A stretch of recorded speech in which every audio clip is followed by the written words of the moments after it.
사랑하고 축복합니다. 오늘 이렇게 잘 오셨습니다. 오늘 함께 하나님 말씀 나누겠습니다. 당신에게는 그 사람이 있습니까? 라는 제목의 말씀입니다. 공생의 기간에 예수님은 수많은 병자들을 고치셨죠. 당연히 가는 곳마다 수많은 사람들이 몰려들었습니다. 오늘 본문에서도 그랬습니다. 예수님이 이 가버나움 집에 계시다는 소문에 들리자 많은 사람들이 예수님을 보기 위해 몰려들었습니다. 2절에 보면 많은 사람들이 모여서 문 앞까지도 들어설 자리가 없게 되었다라고 말합니다. 그때 예수님이 그들에게 돌을 말씀하셨다라고 기록하는데, 이 돌을 맞았다 이러니까 좀 어감이 지금 우리 이상한데 원어적으로는 말씀입니다. 하나님이 누구신지를 선포하시고 가르치셨다라는 의미죠. 그때 본문엔 한 중풍병자가 등장합니다. 몸이 마비되어 움직이지 못한 채 병상에 누워 있는 사람이죠. 3절에 보면 사람들이 이 중풍병자를 네 사람에게 메워 가지고 예수께로 옵니다. 그를 고치기 위해 온 거죠. 이 상황을 한번 생각해 보겠습니다. 사람을 침상째에 들고 이동한다는 건 어려운 일입니다. 침상을 최대한 가벼운 것으로 사용해도 사람 자체가 무겁잖아요. 깃털보다 가볍다는 결혼하기 전에 하는 얘기죠. 여러분 몇 킬로 되세요? 50, 60, 70? 이 중풍병자가 몇 킬로였는지는 몰라요. 그런데 이 사람을 들고 이동한다는 건 보통 무거운 게 아닙니다. 하지만 이 사람들은 이 중풍병자를 예수님께 데려가기로 의견을 모아요. 그리고 함께 그 길을 가죠. 고쳐질 거라는 믿음이 그들에게 생긴 겁니다. 문제는 어떻게 데려갈까입니다. 온몸이 마비된 사람이기에 조심조심 움직여야 돼요. 수레에 태우자니 갑자기 소가 뛰면 큰일이 나고요. 그래서 결국 사람들이 들어서 옮겨야 된다라는 결론을 얻습니다. 이 중풍병자가 있던 곳에서 예수님이 계신 곳까지 얼마나 걸릴지는 성경이 기록하지 않아요. 몇 시간이 걸렸을 수도 있고 며칠이 걸렸을 수도 있는 겁니다. 그래서 이 사람들은 4명을 뽑죠. 4명씩 돌아가면서 여러 사람들이 돌아가며 들었을 수도 있습니다. 어떤 방식이든지 이 사람들은 중풍병자를 침상째 들고 먼 길을 가야 했습니다. 하지만 거부하지 않고 힘을 모았죠. 이 사람을 살리려고 수고를 감당하는 겁니다. 팔레스타인의 뜨거운 햇빛을 이겨내기로 결심한 거죠. 그렇게 얼마의 시간이 지나 드디어 예수님이 계신 곳에 도착합니다. 그런데 문 앞까지도 들어설 자리가 없는 겁니다. 멀리서도 집 주변에 가득 찬 사람들이 보였을 거예요. 도저히 집 안에 들어갈 수 없는 상황이죠. 여러분이 이 사람들의 입장이라면 어떻겠습니까? 집에 모인 사람들도 엄청 간절하게 예수님 만나고 싶어하는 사람들이에요. 중풍병자를 메고 있지만 비켜줄 여지가 전혀 없는 사람들이죠. 비집고 들어가다가 침상이 넘어지기로 하면 중풍병자가 다칠 수 있습니다. 그런데 그렇다고 여기까지 힘들게 왔는데 그냥 돌아갈 수는 없는 거예요. 그때 이들이 놀라운 생각을 합니다. 4절 말씀 우리 같이 읽겠습니다. 시작. 무리들 때문에 예수께 데려갈 수 없으므로 그 계신 곳의 지붕을 뜯어 구멍을 내고 중풍병자가 누운 상을 달아내리니. 아멘. 당시 유대인들의 집은 진흙이나 벽돌로 지었습니다. 지붕은 나무와 흙, 갈대 같은 것들을 덮었는데 평평하게 만들었습니다. 그리고 집 옆에 계단을 만들어서 지붕에 자주 올라갔었어요. 곡식을 말리는 데도 쓰고요. 저녁에 기도하는 장소로도 이 지붕을 사용했습니다. 그래서 사도행전 10장 9절에 보면 베드로가 지붕에서 기도하는 장면이 나옵니다. 지붕을 자주 올라다녔다는 의미죠. 그러다 보면 지붕이 부서질 때가 있고 구멍이 날 때가 있었어요. 그러면 흙과 갈대를 사용해서 쉽게 보수할 수 있었던 게 이 당시의 집이었습니다. 그런데 이 오늘 본문에서 중풍병자를 데려온 사람들 중 누군가가 저 지붕에 올라가서 지붕을 뜯고 이 사람을 내리면 예수님 만날 수 있을 거다. 이런 생각을 한 거예요. 간절함에 창의적인 생각이 나온 거죠. 예수님이 바로 앞에 있는데 그냥 돌아갈 수 없다. 지붕이라도 뜯자. 이렇게 생각을 한 거죠. 장애물을 돌파하기로 결정한 겁니다. 그리고 손으로 이 흙을 막 뜯어내기 시작합니다. 여러분 이 장면을 상상해 보면 참 처절하죠. 지붕에 올라가서 갈대와 나뭇가지를 드러내려고 흙을 막 손으로 팠을 거예요. 침상이 들어갈 만큼 구멍을 만들려면 가로 한 1m는 돼야 될 거고 세로 2m 정도 돼야 될 겁니다. 그걸 손으로 막 뜯어내고 있는 사람들 얼마나 간절하게 그 일을 하고 있었을까요? 그런데 안에서는 이제 난리가 났을 거예요. 갑자기 지붕에서 흙가루가 막 떨어지고 햇빛이 조금씩 들어오더니 금세 지붕이 걷어지고 하늘에서 사람이 내려오는 거죠. 여러분이 이 안에 있었다면 얼마나 놀랐겠어요. 침상째 중풍병자가 내려오는, 말도 안 되는 일이 일어나는 거죠. 지금 여기 지붕이 막 뜯어진다고 생각해 보세요. 이 아찔하죠.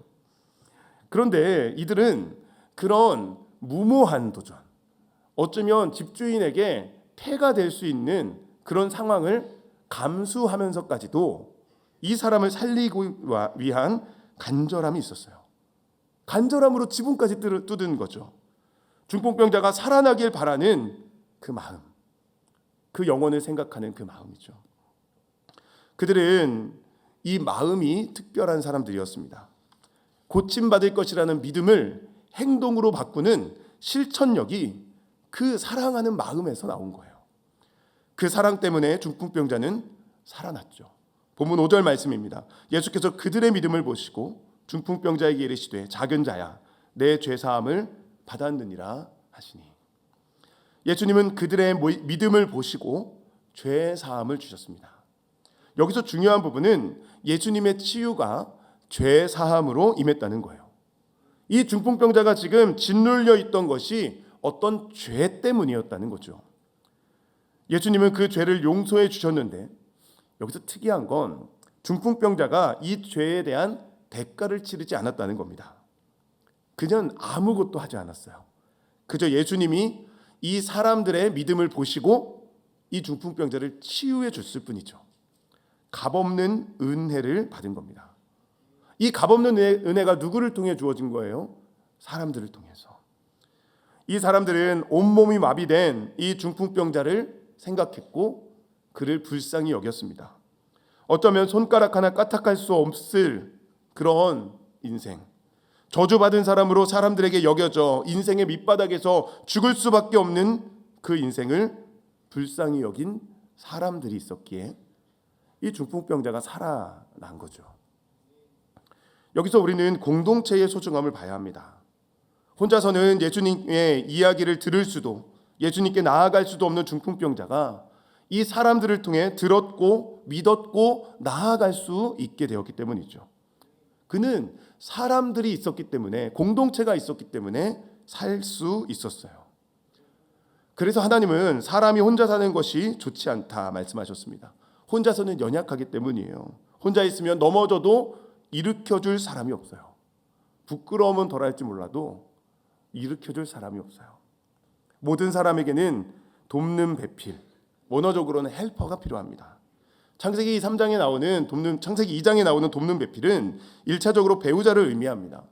부부는 서로의 연약함을 품고 사랑하고 섬기는 관계이기 때문입니다. 하지만 꼭 배우자만 돕는 배필은 아니에요. 모든 사람에게는 이 땅을 함께 살아갈 믿음의 동역자가 필요하다고 하나님은 말씀하시는 겁니다. 그래서 사회학에서 인간은 사회적 동물이라고 정의합니다. 인간은 어느 문명에서나 사회를 구성하고 그 안에서 함께 살아왔다는 거예요. 아무리 홀로 있는 걸 좋아하는 사람도 완전히 혼자 살 수는 없는 거죠. 방 안에 틀어박혀 있는 외톨이도 무언가 의지할 대상을 만들고 그 안에 있는 겁니다. 그게 인간이기 때문에 그래요. 인간은 서로 연결되어서 도움을 주고받아야 합니다. 중풍병자를 보세요. 죄로 인해 죽어가던 그는 사람들이 있기에 살아났죠. 그래서 중풍병자에게 은혜는 사람들이었습니다. 만약 이 사람들이 예수님 이야기를 듣고도 그냥 흘려보냈다면, 중풍병자를 예수님께 데려가는 게 힘들다고 포기했다면, 사람이 많아서 저긴 못 들어간다고 그냥 돌아가자고 해버렸다면 이 중풍병자는 살아날 수 없었을 겁니다. 하지만 이들은 사람을 살리려는 헌신을 가진 사람들이었어요. 연약한 한 사람에 대한 연민을 가지고 수고를 감당하며 지붕까지 뜯을 수 있는 믿음을 가진 그런 사람들이 있었죠. 사랑하는 우리 양문의 성도 여러분, 여러분에게는 이런 사람이 있습니까? 여러분을 위해 헌신할 사람, 지붕까지 뜯으면서도 여러분을 살려내기 위해 몸부림칠 사람이 있으십니까? 반대로 여러분에겐 이런 중풍병자 같은 사람이 있으십니까? 이 사람을 살려내기 위해 무엇이든 하겠다고 기도하고 실행할 수 있는 그런 사랑하는 누군가 있으십니까? 인생의 중요한 질문입니다. 우리는 사람을 통해 살아가는 사람들이에요. 이 질문의 대답에 하나님은 가정과 교회를 주신 겁니다. 특별히 교회는 서로를 사랑하며 헌신하도록 부름받은 믿음의 가족 공동체예요. 생명을 살리는 공동체이죠. 그래서 교회는 대그룹의 예배도 드리지만 작은 소그룹도 만듭니다. 그 안에서 함께 살아가게 만드는 거예요. 우리 양문교회에는 이 양문교회, 초장에서 뛰노는 양문이어서 목장이라고 부르기로 했습니다. 이전에는 구역이라고 했는데 이제 목장이라는 이름으로 좀 바꿨어요. 왜냐하면 이 소그룹은 교회의 운영을 위한 그런 어떤 행정조직이 아니기 때문에 그래요. 소그룹은, 목장은 함께 예수님께 가까이 다가가는 그런 양무리의 공동체예요. 그러려면 우리가 서로 본문에 나오는 이 사람들이 되어줘야 됩니다. 한 영혼을 소중하게 생각하며 섬기는 사람, 연약한 영혼을 기꺼이 짊어지고 예수님께 나아가는 사람이 돼야 해요. 그때 죽었던 사람이 살아나는 은혜를 경험할 수 있기 때문입니다. 여러분 주위에 돌아보세요. 연약한 영적 중풍병자들이 많이 있습니다. 한 3가지 유형 정도가 있는데요. 이 사람들은 혼자서는 예수님께 나아가지 못하는 영혼들이에요. 그들은 이끌어줄 누군가, 이 사람들이 필요합니다. 첫 번째 유형이 불신자들입니다. 불신자들은 예수님을 몰라요. 물론 요즘은 교회나 예수님에 대해 지식적으로 들은 사람들은 많이 있죠. 하지만 그들은 예수님이 누구인지 진짜 예수님을 모릅니다. 그래서 혼자서는 예수님께 나아갈 수 없는 영적 중풍병자예요. 죄의 문제를 해결하지 못한 채 그냥 살다가 죽어갈 뿐이죠. 우리는 그들에게 예수님을 알려줘야 합니다. 그리고 그들을 예수님께 데려가도록 사명을 받은 사람들이에요. 그래서 목장은 전도 공동체가 돼야 됩니다. 밖에 나가서 전도지 돌리는 정도가 아니라 영적인 중풍병자를 품고 섬기며 예수님을 알려주고 때로는 그 영혼을 짊어지고 예수님께 나아가 지붕을 뜯어내야 되는 그런 수고를 감당해야 하는 것. 그게 교회 공동체고 소그룹 공동체입니다. 여기에 필요한 게 믿음이죠. 예수님이 이 영혼을 살리신다는 믿음, 예수님 만나면 이 영혼 살아날 거라는 그 믿음을 가지는 겁니다. 예수님은 우리에게 그 믿음을 보기 원하세요. 우리가 그런 믿음을 가진 공동체로 세워졌으면 좋겠습니다. 또 다른 영적 중풍병자들이 있어요. 어느새 예수님과 멀어져 버린 사람들이 우리 주위에 있습니다. 이유는 다양하죠. 낙심한 사람도 있고요. 바쁘게 살다 보니까 어느새 자기도 모르게 교회와 멀어진 사람도 있어요. 이런 사람들도 예수님께 혼자 나아갈 능력이 없어요. 예수님을 알기는 알지만 계기가 없으면 사람들은 교회로 돌아오기가 쉽지 않습니다. 그냥 자리에 누워서 지내죠. 바쁜 세상 속에서 시간 보내다가 1년, 2년 그냥 지나가면 교회가 멀어지기 시작하는 거예요. 우리는 그들에게 다가가야 할 책임을 가지고 있습니다. 그래서 목장을 만드는 거예요. 연약한 영혼들을 품기 위해서죠. 어느새 안 보이는 영혼들에게 다가가 함께 그 영혼을 섬기고 다시 예수님께 이끌어주는 공동체. 침상째 들고 예수님께 데려갈 수 있는 공동체. 때로는 장애물을 만나지만 포기하지 않고 지붕을 뚫을 수 있는 공동체가 지금 이 시대에 너무나 필요합니다. 그 영혼을 향한 간절한 사랑으로 그 영혼을 품고 섬기는 그 사람을 예수님은 지금 보기 원하세요. 그래서 목장을 만드는 겁니다. 세 번째 유형은 목장 식구들도 영적 중풍병자예요. 서로 헌신하는 사람들이 되어줘야 되죠. 왜요? 우리는 나태해지기 쉽기 때문에 그렇습니다. 영적으로 잠들려고 할 때가 있어요. 그러면 깨우는 공동체가 있어야 됩니다. 안 그러면 점점 나태해져요. 앉으면 눕고 싶고 누우면 자고 싶고 자면 죽고 싶고 인간이에요. 깨어 일어나 기도하러 가자고 말씀 읽자고 그렇게 서로 격려하고 예수님께 계속 이끌어주는 공동체, 그 공동체가 필요해요. 그래서 목장은 주일에 함께 예배하고 함께 말씀 배우고 함께 기도하는 그런 공동체로 세워져야 됩니다. 특별히 교회에서 양육 훈련을 이제 계획해서 진행하는데요. 오후 2시, 오전 9시 주일날 그리고 주중에 온라인 양육이나 생애주기별 여러 프로그램들을 진행할 계획이에요. 여러분, 그런 사역들은 그냥 나만 혼자서 은혜 받으려고 참석하는 그것도 좋지만 그것보다 훨씬 더 좋은 건요, 목장 식구들을 챙겨서 같이 훈련 받는 거예요. 같이 말씀 배우고 같이 기도하고, 이 자리에도 목장 식구들 챙겨서 같이 앉아서 예배드리고, 끝나고 같이 밥 먹고 훈련 받고, 그러면서 같이 성장해 가는 거예요. 거기서 주는 영적인 즐거움이 있거든요. 예수님께 함께 나아가는 공동체. 그 공동체가 있을 때 우리는 뒤로 물러서려는 우리의 본성을 거스를 수 있어요. 그걸 거룩한 매임이라고 부릅니다.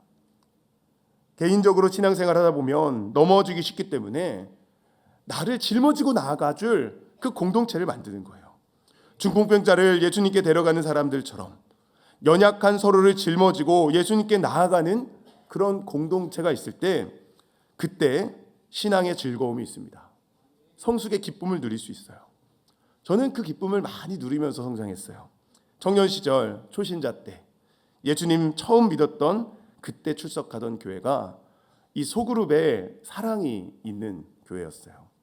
서로의 삶에 관심을 가지고 때로는 귀찮게 하는 그런 공동체였습니다. 서로 끌어주는 공동체.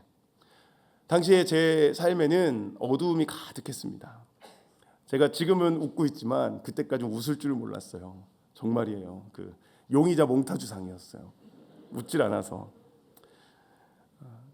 부모님의 갈등 때문에 가정이 완전 깨어졌던 상황, 그로 인해서 발생한 경제적 어려움이 아주 심각했던 때, 먹을 게 없어서 굶어야 될 때도 있었어요. 저 되게 불쌍하게 살았던 사람이에요.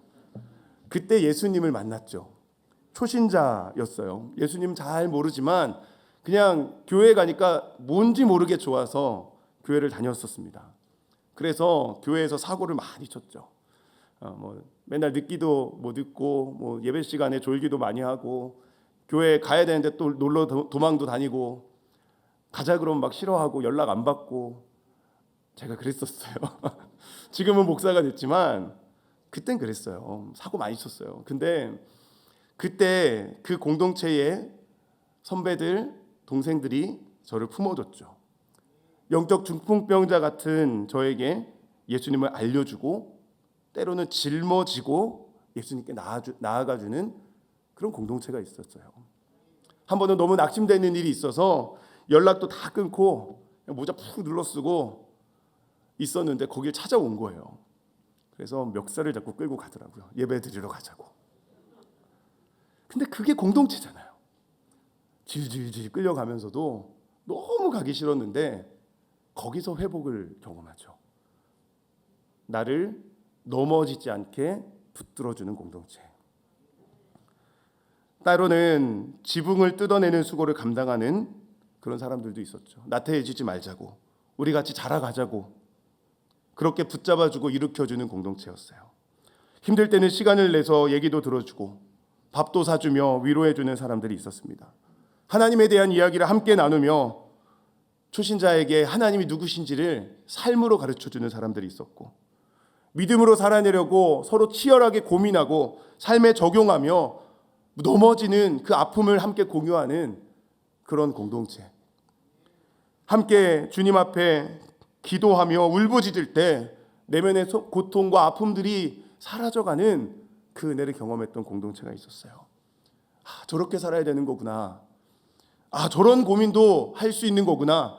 나는 맨날 먹고 사는 문제만 고민했는데 선교지, 영혼, 죽어가는 그 한 영혼을 위해 눈물을 흘려 기도하는 사람들을 보며 이게 믿음이구나 했었죠. 사랑하는 우리 양문교회 성도 여러분, 여러분에겐 그런 사람들이 있으십니까? 저는 그 사람들이 있었기에 살아났고 예수님을 믿게 됐어요. 그리고 소그룹을 섬기고 영적 중풍병자를 품는 자리에 가게 됐죠. 그 자리에서 영혼들이 예수님을 만나는 모습을 보고 죄사함을 얻어 누웠던 자리에서 일어나는 영혼들을 보며 세상이 줄 수 없는 감격, 그 기쁨을 누리며 살았던 때가 있어요. 여러분은 그런 영적 경험들이 있으십니까? 마가복음 2장 11절 12절이 여러분 삶에 있으세요? 우리 같이 읽겠습니다. 시작. 내가 내게 이르노니 일어나 내 상을 가지고 집으로 가라 하시니 그가 일어나 곧 상을 가지고 모든 사람 앞에서 나가거늘 그들이 다 놀라 하나님께 영광을 돌리며 이르되 우리가 이런 일을 도무지 보지 못하였다 하더라. 아멘. 기적이 일어나는 거예요. 이 사람들이 중풍병자를 예수님께 데려갔을 때 이 중풍병자가 살아나고 자기 상을 들고 집으로 가는 기적이 일어났고 그 기적 때문에 많은 사람들이 하나님께 영광을 돌리게 된 거죠. 여러분에게는 그런 경험이 있으십니까? 한 영혼이 살아나 걸어가는 것을 보는 그 기쁨. 우리가 그 기쁨을 누리길 원해요. 그래서 목장이라는 걸 합니다. 여러분, 그 영혼이 살아나는 것이 기독교의 본질이에요. 하나님은 한 영혼이 죽게 돌아올 때 기뻐하십니다.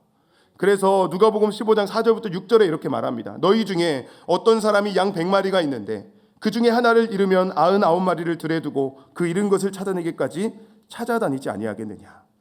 또 찾아낸즉 즐거워 어깨에 메고 집에 와서 그 벗과 이웃을 불러 모으고 말하되 나와 함께 즐기자 나의 잃은 양을 찾아내었노라 하리라.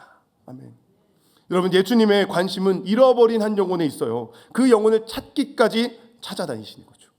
4절 마지막에 질문을 보세요. 찾아다니지 아니하겠느냐. 당연히 찾아다닐 거 아니냐, 이런 말씀이에요. 마땅하다는 거죠. 그런데 우리는 어떻습니까? 영혼에게 최고의 관심을 두고 계십니까? 잃어버린 양 한 마리를 찾아내기까지 찾아다니며 살아가고 계십니까? 그냥 저 사람은 어쩔 수 없어 이러고 포기하고 계신 건 아닙니까? 교회의 관심은 영혼에게 집중되어야 합니다. 예수님이 마음이 잃어버린 양 한 마리에 있다면 우리의 마음도 잃어버린 양 한 마리에 있어야 돼요. 그것을 위해서 소그룹 목장을 만드는 겁니다. 함께 영혼을 품고 섬기며 예수님께 나아가는 공동체. 중풍병자를 예수님께 데려가는 것처럼 연약한 한 영혼을 데려가 지붕을 뜯어내 그 영혼이 살아나는 것을 믿는 공동체. 우리 양문교회에 그런 공동체가 세워지길 원합니다. 함께 잃은 양을 찾고 찾아내기까지 찾아다니며 하나님께 영광을 돌리는 공동체가 우리 안에 있길 원합니다. 그때 찾아낸 즉 즐거워 어깨에 메고 집에 돌아와 벗과 이웃을 불러 모아 함께 잔치를 벌일 수 있는 그런 영원히 살아나는 기쁨이 있는 우리 양문교회가 되기를 축원합니다. 여러분, 이제 우리가 목장이라는 이름으로 공동체를 시작하는데 여러분 다 들어가셨으면 좋겠고 그 안에서 정말 삶을 나누셨으면 좋겠어요. 억지로 하는 그런 공동체 말고요, 목자로 헌신하신 분들이 함께하기 원하는 분들을 모으고 그분들과 함께 마음을 모아서 영혼들을 섬기는 그런 공동체를 세워갈 거예요. 그때 우리 안에 하나님 주시는 영혼 살아나는 기쁨 일어날 줄 믿습니다. 이제 말씀을 마치겠습니다. 사랑하는 우리 양문교회 성도 여러분, 인간은 혼자 살 수 없어요. 서로를 예수님께 이끌어줄 사람들이 필요합니다. 여러분은 그런 사람들이 되도록 부름받았어요. 그때 신앙의 기쁨이 있죠. 그런데 아주 중요한 부분이 하나 더 있습니다. 여러분, 우리 중에 그 누구도 언제든지 어느 날 한순간 이 본문에 나오는 중풍병자처럼 될 수 있다는 거예요. 인간은 연약하고 시험에 들 수 있거든요. 세상살이가 힘겨워서 신앙생활하다가 어느 날 갑자기 지쳐 쓰러질 수 있는 게 우리들이에요. 그때 나를 살려줄 사람들이 필요해요. 주님께 나아가기 도저히 싫어서 거부하고 있을 때 일어나라고, 뭐하냐고, 같이 가자고, 기도해야 된다고, 그래야 산다고 말해주는, 나를 위해 밤새워 눈물을 흘려주고 나를 위해 아파해 줄 수 있는 그 사람이 우리 인생에 필요해요. 여러분에겐 그런 사람이 있습니까? 여러분, 그런 사람은 어디서 만날 수 있을까요? 교회예요. 소그룹 목장이에요. 나와 함께 내 삶을 나누고 함께 기도하던 소그룹 목장. 그 사람은 나를 알고 내 형편을 알고 내 마음을 알기에 세상 그 누구보다 나를 위해 기도해주고 나를 끌어주고 같이 일어나자고 이야기해 줄 수 있는 사람들입니다. 여러분, 그런 사람들이 있으십니까? 그런 사람을 만나셨습니까? 저는 우리 양문교회 성도님들이 다 그런 사람들을 만나줬으면 좋겠어요. 인생에 친구 셋이면 성공했다고 하는데 여러분에게 그런 진짜 친구들이 있었으면 좋겠어요. 나와 함께 세상을 살아가며 눈물을 흘려줄 영혼, 그런 영혼을 만날 수 있는 여러분 모두가 되시기를 축원합니다. 그리고 그런 사람이 되어 주시기를 예수님의 이름으로 축원합니다.